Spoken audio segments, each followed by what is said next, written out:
사도신경 고백함으로 7월 17일 금요일 새벽기도에 함께 드리도록 하겠습니다. 전능하사 천지를 만드신 하나님 아버지를 내가 믿사오며 그 외아들 우리 주 예수 그리스도를 믿사오니 이는 성령으로 잉태하사 동정녀 마리아에게 나시고 본디오 빌라도에게 고난을 받으사 십자가에 못 박혀 죽으시고 장사한 지 사흘 만에 죽은 자 가운데서 다시 살아나시며 하늘에 오르사 전능하신 하나님 우편에 앉아 계시다가 저리로서 산자와 죽은 자를 심판하러 오시리라. 성령을 믿사오며 거룩한 공회와 성도가 서로 교통하는 것과 죄를 사하여 주시는 것과 몸이 다시 사는 것과 영원히 사는 것을 믿사옵나이다. 아멘. 찬송가 413장으로 하나님께 찬양 드리도록 하겠습니다.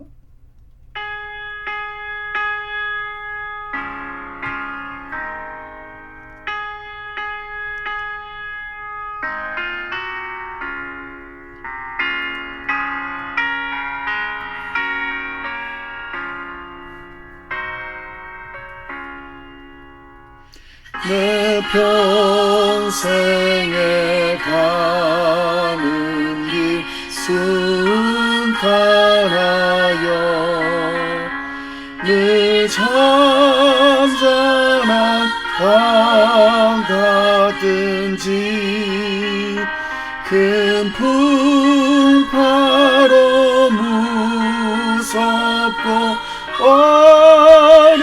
어렵든지 나의 영혼은 늘 편하다. 내 영혼 평안해. 내 영혼 평안해. 저마귀는 우리를 삼키려고 입 벌리고 달려와도 주 예수는 우리의 대장되니 끝내 싸워서 이기리라. 내 영혼 평안해. 내 영혼 평안해. 내 지은 죄 주홍빛 같더라도 주 예수께 달되며 그 십자가 피로써 다시 세상 흰 눈보다도 정하리라.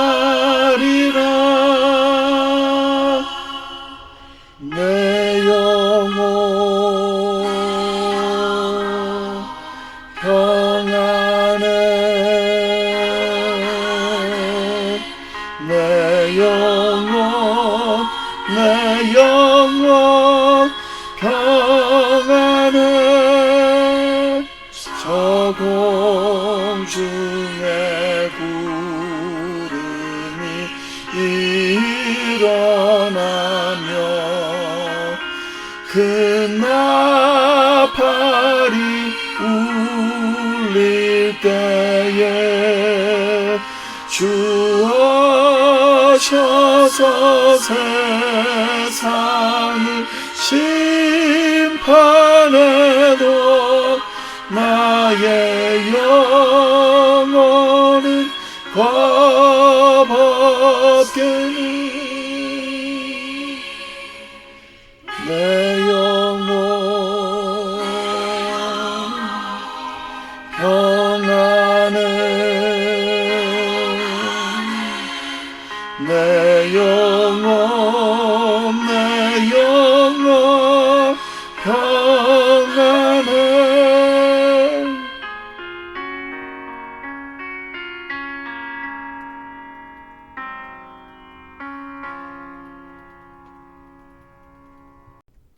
오늘 이 새벽에 하나님께서 저희에게 주신 말씀은 에스겔 25장 12절부터 17절까지의 말씀입니다. 이 말씀을 함께 봉독하도록 하겠습니다. 주 여호와께서 이같이 말씀하셨느니라. 에돔이 유다 족속을 쳐서 원수를 갚았고 원수를 갚음으로 심히 범죄하였도다.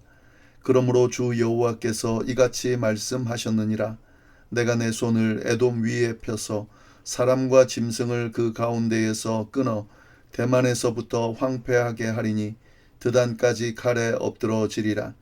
내가 내 백성 이스라엘의 손으로 내 원수를 에돔에게 갚으리니 그들이 내 진노와 분노를 따라 에돔에 행한즉 내가 원수를 갚음인 줄을 에돔이 알리라. 주 여호와의 말씀이니라. 주 여호와께서 이같이 말씀하셨느니라. 블레셋 사람이 옛날부터 미워하여 멸시하는 마음으로 원수를 갚아 진멸하고자 하였도다. 그러므로 주 여호와께서 이같이 말씀하셨느니라. 내가 블레셋 사람 위에 손을 펴서 그렛 사람을 끊으며 해변에 남은 자를 진멸하되 분노의 책벌로 내 원수를 그들에게 크게 갚으리라. 내가 그들에게 원수를 갚은즉 내가 여호와인 줄 그들이 알리라 하시니라. 아멘. 오늘 저희가 나눌 말씀은 에스겔서 25장 뒷부분 말씀입니다. 저희가 어제 앞부분의 말씀을 함께 나눴는데 에스겔 25장은 이스라엘 주변에 있는 나라들에 대한 하나님의 심판의 내용이 담겨 있습니다.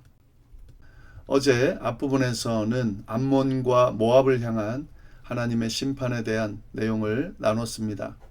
이 암몬과 모압이 그 이스라엘 백성들을 향해서 잘못한 것에 대해서 하나님이 심판하신다 하는 내용인데요.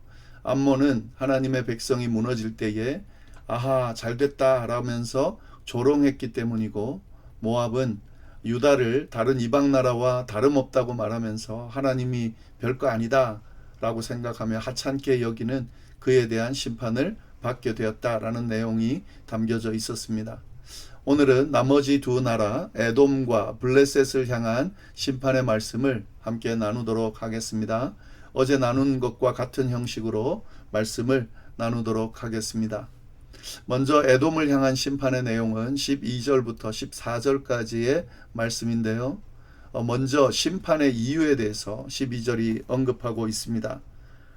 12절 보시면 주 여호와께서 이같이 말씀하셨느니라. 에돔이 유다 족속을 쳐서 원수를 갚았고 원수를 갚음으로 심히 범죄하였도다. 심판의 이유가 뭐죠? 이 에돔이 유다 족속에게 원수를 갚았다는 거죠. 원수를 갚음으로 심히 범죄했다라고 하는 겁니다. 이 에돔은 야곱의 형 에서의 후손이죠. 그러니까 곧 이스라엘의 형제 나라라고 볼 수 있습니다. 그런데 형제 나라이면서도 오히려 앞장서서 이스라엘을 향해서 크게 원한을 품고 복수를 했다는 거죠. 그래서 그 죄가 더 무거워졌다라고 하는 겁니다. 이 에돔에 대한 심판의 내용이 담겨 있는 예언서가 또 있죠. 소예언서 중에 오바댜입니다.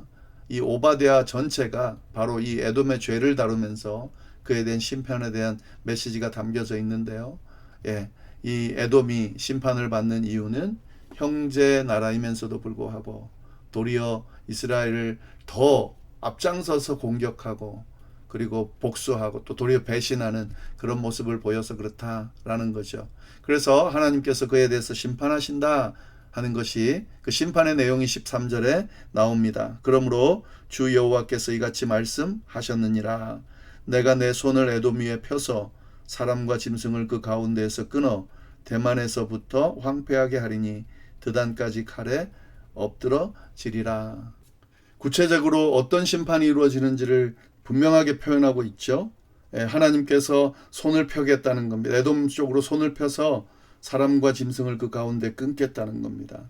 그리고 각 지역에 있는 모든 곳들을 황폐하게 만들겠다는 거죠. 칼에 엎드러진다는 말은 누군가 침략에 와서 그렇게 엎드러지게 만들겠다는 거죠. 그러면 누구를 통해서 이 일을 행할 것인가? 14절에 나오죠. 내가 내 백성 이스라엘 손으로 내 원수를 에돔에게 갚으리니 그들이 내 진노와 분노를 따라 에돔에 행한즉 내가 원수를 갚음인 줄을 에돔이 알리라. 주 여호와의 말씀이니라. 누구를 통해서 이렇게 황폐하게 만든다는 거죠? 하나님의 백성 이스라엘의 손으로 그렇게 만들겠다라고 하는 겁니다. 하나님의 진노와 분노를 따라 이스라엘 백성들이 에돔에게 그렇게 행하겠다는 거죠. 사람과 짐승을 끊고 그리고 모든 곳을 황폐하게 만들고 칼을 통해서 그들을 치는 그런 일들을 하게 만들겠다는 거죠. 이것이 에돔을 향한 하나님의 심판에 대한 메시지입니다. 근데 이 말씀대로 일어납니다. 이 유다 마카비 가문에 의해서 에돔이 정복당하게 되고요. 그리고 유다의 일부가 되는 일이 일어나게 됩니다. 하나님께서 하신 그 심판의 메시지대로 일어나게 됐다라고 하는 거죠. 네, 그리고 두 번째는 블레셋을 향한 심판의 내용입니다. 15절부터 17절까지의 말씀인데요. 15절에 심판의 이유가 분명하게 기록되어 있습니다. 15절 보시면 주 여호와께서 이같이 말씀하셨느니라. 블레셋 사람이 옛날부터 미워하여 멸시하는 마음으로 원수를 갚아 진멸하고자 하였도다. 예, 블레셋이 계속해서 이스라엘을 공격해 왔습니다. 옛날부터 아주 오래됐습니다. 미워하는 마음으로 멸시하는 마음을 다해 원수를 갚아 이스라엘을 멸하려 했다라고 하는 거죠. 이 옛날부터라는 이 말은 이게 순간적인 감정이 아니라는 거죠. 이 오랜 세월 동안 마음에 쌓아온 아주 뿌리 깊은 이스라엘에 대한 미움, 그런 어떤 적대감, 도리어 원수라고 생각하는 그런 마음으로 이스라엘을 생각해 왔다는 거죠. 근데 이런 마음을 하나님 뭐라고 보시는 겁니까? 죄라고 지금 보고 있는 거죠. 하나님의 백성들을 이렇게 오랫동안 그런 미움을 가지고 공격해오고 계속 괴롭혀온 그 진멸하려고 하는 그 행동들이 죄다. 그래서 그에 대해서 심판을 내릴 거다라고 말씀하시는 겁니다. 심판의 내용은 16절에 나오죠. 그러므로 주 여호와께서 이같이 말씀하셨느니라. 내가 블레셋 사람 위에 손을 펴서 그렛 사람을 끊으며 해변에 남은 자를 진멸하되 17절에도 이어지죠. 분노의 책벌로 내 원수를 그들에게 크게 갚으리라. 네, 이 심판의 내용도 이 앞에 에돔에 대한 심판의 내용과 비슷하죠. 하나님께서 블레셋을 향해서 손을 펴가지고 그렛 사람을 끊고 해변에 남은 자들을 멸할 거다는 거죠. 여기서 그렛 사람과 해변에 남은 자는 모두 블레셋 사람을 가리킵니다. 그러니까 블레셋 모든 사람을 끊어 없애버리실 거다라고 하는 거죠. 예, 그 목적이 뭐냐? 목적이 뭐라고 그랬죠? 17절 그들에게 원수를 갚은즉 내가 여호와인 줄 그들이 알리라 하시니라. 예, 그러니까 하나님의 백성들에 대한 원수를 갚겠다는 거죠. 근데 사실 하나님의 백성들을 괴롭혔다는 것은 결국 하나님을 괴롭혔다라고 하는 것과 같은 겁니다. 그래서 하나님께서 그에 대해서 원수를 갚겠다라고 하는 거죠. 그래서 이 블레셋을 하나님께서 칠 것이다, 심판하실 것이다 라고 말씀하고 있는 겁니다. 자, 이 내용은 아주 간단합니다. 그러면 이제 이 말씀을 통해서 우리가 깨달을 수 있는 게 뭐냐? 하나님께서 원수를 갚아주신다 하는 겁니다. 이 에돔과 블레셋의 경우는 스스로 원수를 갚았죠. 이스라엘로 향해서 그 복수의 주인이 돼서 이스라엘에게 그 복수한다는 의미로 괴롭혔습니다. 멸하려고 했습니다. 그런데 이스라엘 백성들은 어떻게 되죠? 하나님께서 그들의 이 행동을 죄라고 여기시면서 그 잘못을 갚아주겠다는 거죠. 그 원수를 갚아주겠다 라고 하는 거죠. 하나님의 백성들을 하나님께서 이렇게 대하시고 하나님의 백성들을 괴롭히는 이들을 하나님께서 원수로 생각하고 갚아주신다라는 말씀을 우리가 여기서 볼 수가 있습니다. 그래서 우리가 항상 기억해야 될 것은 우리를 대적하는 사람들이 있죠. 억울하게 만드는 사람들이 있죠. 우리를 힘들게 하는 사람들, 공격해오는 사람들이 있죠. 근데 하나님께서 이 상황을 다 알고 계신다는 거죠. 보고 계신다는 거죠. 그리고 하나님께서 이 억울함을 풀어주시고 또 원수를 갚아야 될 일이 있다면 하나님께서 친히 갚아주신다 하는 거죠. 원수 갚는 것은 우리의 일이 아닙니다. 하나님께 속한 겁니다. 그렇기 때문에 하나님께서 원수를 갚아주신다 맡기고 우리는 그저 지금 일어나는 일들에 대해서 하나님께서 주시는 위로, 하나님께서 주시는 힘 가지고 그저 주님께서 갚아주시기를 바라면서 그렇게 한 걸음 한 걸음 그냥 나아가는 거죠. 맞닥뜨리는 거예요. 그리고 참아내고 또 이겨내고 감당해내는 겁니다. 더 나아가서는 원수를 사랑하는 것까지 갈 수 있다면 더 좋겠죠. 하나님께서 이 모든 것들을 이끄시기 때문에 이것들이 가능하다라고 하는 것을 우리가 생각하면서 그 하나님을 의지하고 하루하루 살아갈 수 있게 되면 좋겠습니다. 기도하겠습니다. 하나님 아버지 감사합니다. 귀한 말씀을 통하여서 어떻게 또 하루하루를 살아가야 할지 하나님께서 알려주셔서 감사를 드립니다. 특별히 이 원수를 갚는 것이 하나님께 있음을 알려주셔서 감사합니다. 우리를 힘들게 하는 이들, 또 우리를 어렵게 하고 우리를 공격해오는 이들에게 하나님 그 원수를 우리가 직접 갚지 않게 하여 주시고 모든 형편을 돌아보면서 이 상황들을 아시고 그 모든 억울함을 풀어주시며 원수를 갚아주실 하나님을 의지하면서 우리가 그저 하나님의 뜻 안에서 하나님을 쫓아가는 그런 하루하루가 될 수 있도록 주여 인도하여 주옵소서. 감사하며 예수님의 이름으로 기도드립니다. 아멘.